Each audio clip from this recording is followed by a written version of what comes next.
성경 408쪽입니다.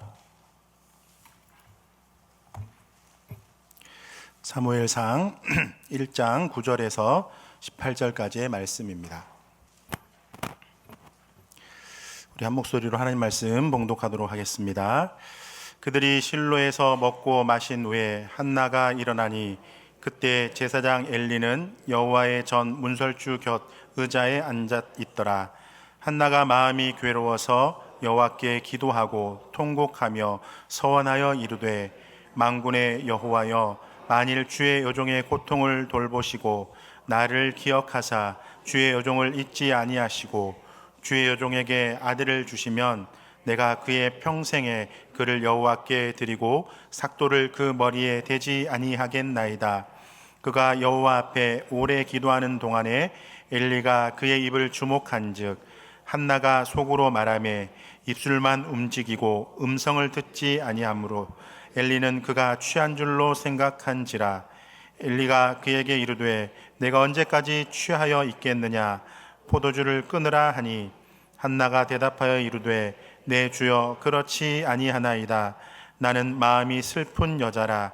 포도주나 독주를 마신 것이 아니요 여호와 앞에 내 심정을 통하는 것뿐이오니 당신의 여종을 악한 여자로 여기지 마옵소서.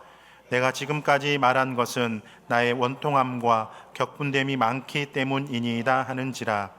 엘리가 대답하여 이르되 평안히 가라. 이스라엘의 하나님이 내가 기도하여 구한 것을 허락하시기를 원하노라 하니 이르되 당신의 여종이 당신께 은혜 있기를 원하나이다 하고 가서 먹고 얼굴에 다시는 근심빛이 없더라. 아멘. 오늘 본 말씀을 통해서 간절함의 기도라는 제목으로 함께 말씀을 나누도록 하겠습니다. 지난주 금요일 기도회 때는 우리는 기도가 하나님의 자녀된 우리에게 주신 특별한 특권이라는 것을 함께 나누었습니다. 그런데 여러분, 특권이라는 것을, 기도가 특권이라는 것을 안다고 해서 우리가 저절로 기도가 간절해질 수는 없습니다. 특권을 아는 것과 그 특권을 붙잡고 몸부림치는 것은 전혀 다른 이야기입니다. 오늘 밤 우리는 그 간절함의 자리로 한 걸음 더 들어가 보려고 합니다. 오늘 본문의 주인공은 바로 한나입니다. 한나는 간절함의 사람이었습니다. 한나에게는 자녀가 없었습니다. 당시 사회에서 자녀가 없다는 것은 단순한 개인적인 슬픔이 아니라 존재 가치를 의심받는 일이었습니다. 게다가 남편의 또 다른 아내였던 분인나는 자녀가 있다는 이유로 해마다 한나를 격동시켜 번민하게 하였습니다. 우리가 오늘 읽지는 않았지만 앞에 6절, 7절 말씀에 보면 그 내용이 등장을 하게 됩니다. 근데 한나의 또 다른 아내, 한나의 아내가 아니죠, 엘가나의 또 다른 아내 분인나는 어떻게 성경에 표현하고 있냐면 6절에 보면 그의 적수인 분인나가 이렇게 표현을 하고 있습니다. 그를 심하게 격분하여 괴롭게 하더라, 이렇게 말씀을 하고 있습니다. 그러니까 분인나가 자녀가 있다는 이유로 한나를 격동하게 하는, 근데 그것을 그의 적수인 분인나가라고 이렇게 표현을 하고 있습니다. 근데 여러분, 매년 한나가 여호와의 집에 올라갈 때마다 분인나가 그를 격분시켜서 그가 울고 먹지 아니하는 일이 발생을 하게 되었습니다. 여기서 보면 매년이라는 말을 우리는 기억해야 됩니다. 한나의 고통은 한 번 지나가는 사건이 아니었습니다. 해마다 같은 자리에서 같은 상처를 다시 마주해야 했던 것입니다. 예배하러 올라가는 그 길이 한나에게는 가장 아픈 길이었던 것입니다. 여러분 중에도 오랜 세월 마음에 눌러 담아온 아픔이 있으실 것입니다. 남들에게 말하지 못하는 아픔의 일들, 자녀의 문제일 수도 있고, 또 건강의 문제일 수도 있고, 또 관계의 상처일 수도 있습니다. 그리고 그 아픔은 매년, 매달, 매주 다시 마주해야 하는 자리에 있을 것입니다. 명절이 그럴 수도 있고, 또 어떤 사람은 어떤 분은 어떤 사람의 얼굴이 그럴 수도 있습니다. 심지어 우리가 주님 전에 예배당에 나오는 이 걸음이 그럴 수도 있습니다. 한나가 오늘 우리에게 보여주는 것은 그 눌린 마음을 어떻게 하나님 앞으로 가져가는가입니다. 오늘 본문 말씀을 통해서 우리가 세 가지를 한번 살펴보려고 합니다. 먼저 간절한 마음은 쏟아붓는 것입니다. 한나는 실로의 성전으로 올라가 기도합니다. 오늘 본문은 그 기도를 이렇게 묘사합니다. 10절 말씀을 보면 한나가 마음이 괴로워서 여호와께 기도하고 통곡하며 라고 이렇게 말씀을 하고 있습니다. 그런데 그리고 훗날 제사장 엘리에게 이렇게 고백을 하죠. 15절 말씀에 보면 나는 마음이 슬픈 여자라 여호와 앞에 내 심정을 통한 것뿐이오니 라고 이렇게 이야기를 합니다. 내 심정을 통한 것이라고 표현을 하고 있습니다. 여기서 이 내 심정을 통한다라는 것의 의미는 뭐냐면 내 영혼을 쏟아 부었다라는 뜻입니다. 그릇에 담긴 물을 기울여서 한 방울도 남기지 않고 비워내듯이 내 마음속에 있는 것을 하나도 남김없이 하나님 앞에 부어 놓았다라는 것입니다. 그 눌린 마음, 한나는 그 눌린 마음을 하나님 앞에 하나도 빠짐없이 다 쏟아 부어 놓았다라고 이렇게 표현을 하고 있는 것입니다. 시편 기자도 같은 말을 합니다. 시편 62편 8절 말씀에 보면 너희 백성들아 시시로 그를 의지하고 그 앞에 마음을 토하라 라고 이렇게 말씀을 하고 있습니다. 즉 간절함이라는 것은 무엇이냐 하면 단순히 그냥 겉으로 우리의 마음을 아뢰는 것이 아니라 우리의 마음에 있는 모든 것을 있는 그대로 다 쏟아놓는 것이 바로 간절함이라는 것입니다. 성경이 우리에게 요구하는 기도는 마음을 정리해서 보고하는 기도가 아니라 마음을 쏟아놓는 기도입니다. 우리는 종종 기도할 때 다듬어진 말을 준비합니다. 특히 여러 해 신앙생활을 해 오신 분들일수록 기도가 잘 정돈되어 있고 참 정갈합니다. 하나님 감사합니다. 이러한 것을 구합니다. 예수님의 이름으로 기도합니다. 정갈하고 예의 바릅니다. 그것이 잘못되었다라는 말이 아닙니다.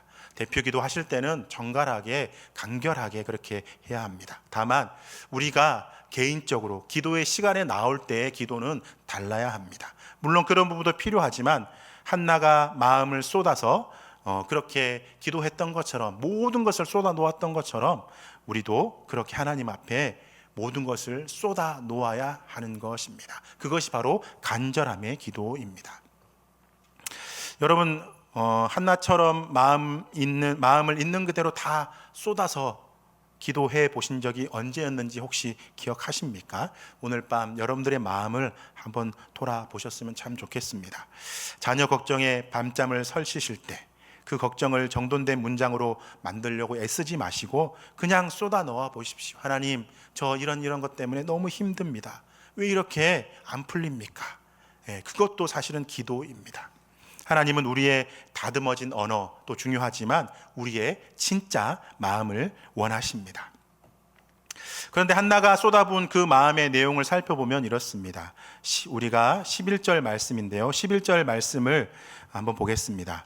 만군의 여호와여, 만일 주의 여종의 고통을 돌보시고 나를 기억하사 주의 여종을 잊지 아니하시고 주의 여종에게 아들을 주시면 내가 평생에 그를 여호와께 드리고 삭도를 그의 머리에 대지 아니하겠나이다.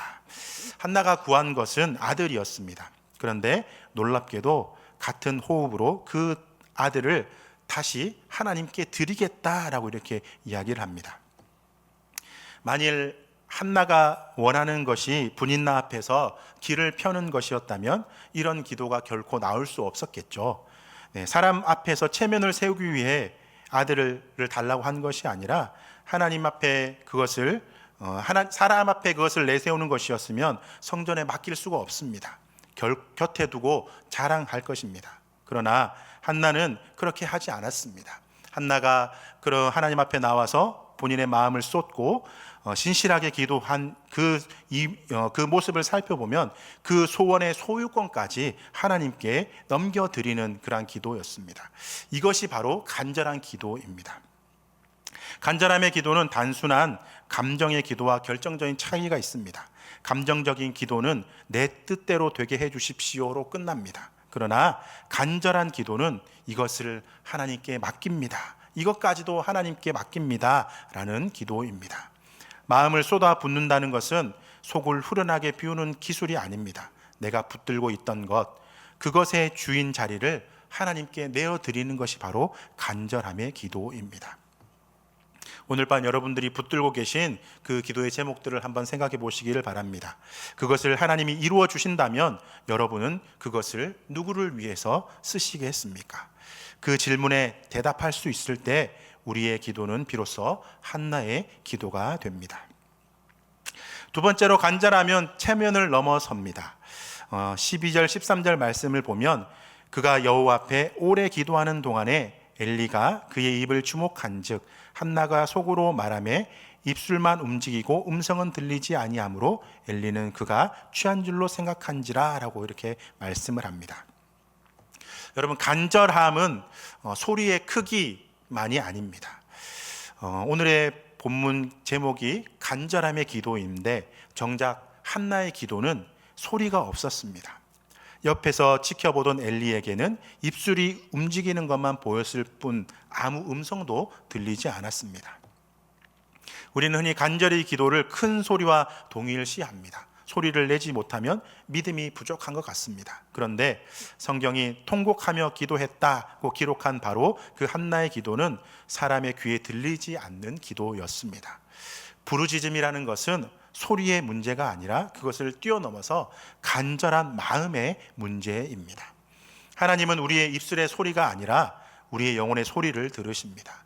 오늘 밤 우리가 구할 것은 큰 소리도 중요하지만 그 중심에 뜨거운 마음입니다. 그런데 이 조용한 기도가 오해를 불렀습니다. 제사장 엘리가 한나를 향해 이렇게 말합니다. 14절에 엘리가 그에게 이르되 내가 언제까지 취하여 있겠느냐, 포도주를 끊으라 라고 이렇게 이야기를 합니다. 한번 생각해 보시기 바랍니다. 하나님 앞에 나아가 가장 깊은 아픔을 쏟아붓고 있는 사람에게, 그것도 하나님의 집에서 하나님의 제사장이 술 취한 여자라고 책망한 것입니다. 한나는 얼마나 억울했겠습니까? 자녀가 없어서 시집에서 눌리고 분인나에게 눌리고 이제는 성전에서 제사장에까지 눌립니다. 그야말로 사방이 막히는 그러한 자리에 놓여져 있었습니다. 그런데 여러분, 우리 같으면 그런 소리를 들으면 기분 나빠서 기도 안 할지 모르겠는데 한나는 그렇게 하지 않았습니다. 화내지도 기도의 자리를 박차고 나가지도 않았습니다.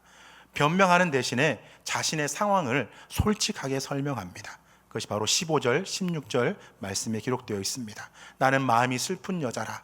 포도주나 독주를 마신 것이 아니고 여호와 앞에 내 심정을 통한 것뿐이오니 당신의 여종을 악한 여자로 여기지 마소서. 내가 지금까지 말한 것은 나의 원통함과 격분됨이 많기 때문이니이다 라고 이렇게 이야기를 합니다. 한나는 체면을 지키느라 기도를 멈추지 않았습니다. 오해를 받으면서도 하나님 앞에서 그의 진심을 굽히지 않았습니다. 사람의 평가보다 하나님 앞에서 정직을 택한 것입니다. 한나는 오해받을 것을 알면서도 하나님 앞에서만큼은 솔직했습니다. 우리에게도 그런 자리가 필요합니다. 아무도 보지 않는 곳에서 체면을 내려놓고 하나님 앞에 정직하게 서는 자리. 상황이 어떠하든 사람이 뭐라고 말하든 그것에 의해서 내 마음과 중심이 좌지우지 되는 것이 아니라 오로지 하나님을 바라보고 내 중심을 토로하고 아뢰는 그 자리가 바로 오늘 기도의 자리가 되기를 간절히 소망합니다. 세 번째로, 간절함은 응답 전에 이미 평안을 얻습니다. 17절 18절 말씀을 잘 보시기를 바랍니다. 이때 한나의 설명을 들은 엘리의 태도가 바뀌어 한나를 축복합니다. 17절 말씀 보시면 엘리가 대답하여 이르되 평안히 가라. 이스라엘의 하나님이 내가 기도하여 구한 것을 허락하시기를 원하노라. 그리고 그 다음 18절을 보시면 이르되 당신의 여종이 당신께 은혜 입기를 원하나이다 하고 가서 먹고 얼굴이 다시는 근심빛이 없더라 라고 말씀을 하고 있습니다. 여기서 중요한 것은 순서입니다. 한나는 아직 임신하지도 않았습니다. 아직 사무엘이 태어나지도 않았습니다. 상황은 성전에 올라갈 때와 조금도 달라지지 않았습니다. 응답은 아직 오지 않았습니다. 그런데 한나의 얼굴에 근심의 빛이 사라졌습니다. 밥을 먹지 못하던 사람이 가서 먹었습니다. 응답이 오기 전에 평안이 먼저 찾아온 것입니다. 그 평안은 어디서부터 왔습니까? 여기서 한 가지를 분명히 해야 합니다. 한나의 얼굴이 밝아진 것은 실컷 울고 나니 속이 후련해서가 아닙니다. 감정을 배출하면서 일시적으로 기분이 나아진 것은 신앙이 없어도 일어나는 일입니다. 본문은 그보다 훨씬 더 중요한 것을 말합니다. 바로 17절 18절 사이에 무엇이 있었습니까? 엘리의 축복이 있었습니다. 조금 전까지 자기를 술 취한 여자로 오해하고 책망하던 바로 그 제사장의 입에서 하나님의 말씀이 나온 것입니다. 이스라엘의 하나님이 내가 구한 것을 허락하시기를 원하노라. 한나는 그 말을 사람의 인사치레로 흘려듣지 않았습니다. 하나님이 자기에게 주시는 말씀으로 받았던 것입니다. 그래서 18절에는 한나는 당신의 여종이 당신께 은혜 있기를 원하나이다 라고 대답한 것입니다. 이것은 여러분 믿음의 응답입니다. 하나님의 말씀을 받아들이겠다라는 고백입니다. 평안이라는 것은 감정의 자리에서 오지 않습니다. 오로지 하나님의 말씀을 붙들 때, 하나님의 말씀이 임할 때 찾아오는 것이 참 평안입니다. 그러니 우리가 기도할 때 반드시 함께 해야 할 일이 있습니다. 쏟아붓기만 하고 끝내지 마시고 쏟아부은 다음에 하나님의 말씀 앞에 잠잠히 서야 합니다. 말씀 한 구절이라도 붙잡고 돌아가야 합니다. 우리가 마음을 부어 피운 그 자리에 하나님의 약속이 채워질 때 상황이 바뀌기 전에 얼굴이 먼저 바뀌게 됩니다. 만약 여러분 오늘 설교가 한나처럼 하십시오에서 끝난다면 이 말씀은 우리에게 또 하나의 무거운 짐이 될지도 모르겠습니다. 우리의 간절함은 여전히 부족한 것 같고 우리는 한나처럼 그런 은혜의 기쁨을 누리지 못하는 것 같습니다. 그래서 한나처럼 하십시오라고 이렇게 말씀을 드리면 또 하나의 무거운 짐이 될지도 모르겠습니다. 그래서 여러분 우리가 다시 붙잡아야 할 분이 있습니다. 그분은 누구냐면 바로 예수 그리스도이십니다. 예수님은 어떤 분이십니까? 히브리서 5장 7절 말씀에 보면 예수님의 기도에 대해서 이렇게 표현을 하고 있습니다. 그는 육체에 계실 때에 자기를 죽음에서 능히 구원하실 이에게 심한 통곡과 눈물로 간구와 소원을 올렸고 그의 경건하심으로 말미암아 들으심을 얻었느니라 라고 이렇게 기록을 하고 있습니다. 겟세마네에서 땀이 핏방울이 되도록 기도하신 우리 주님이 바로 우리 주님이십니다. 그런데 주님이 받으신 응답이 무엇이었습니까? 십자가였습니다. 이 잔을 내게서 옮기시옵소서라고 기도하셨지만 그 잔은 옮겨지지 않았습니다. 주님은 응답받지 못한 것처럼 보이는 그 자리에서 순종하셨습니다. 그리고 바로 그 자리에서 우리의 기도가 하늘에 상달되는 길이 열렸던 것입니다.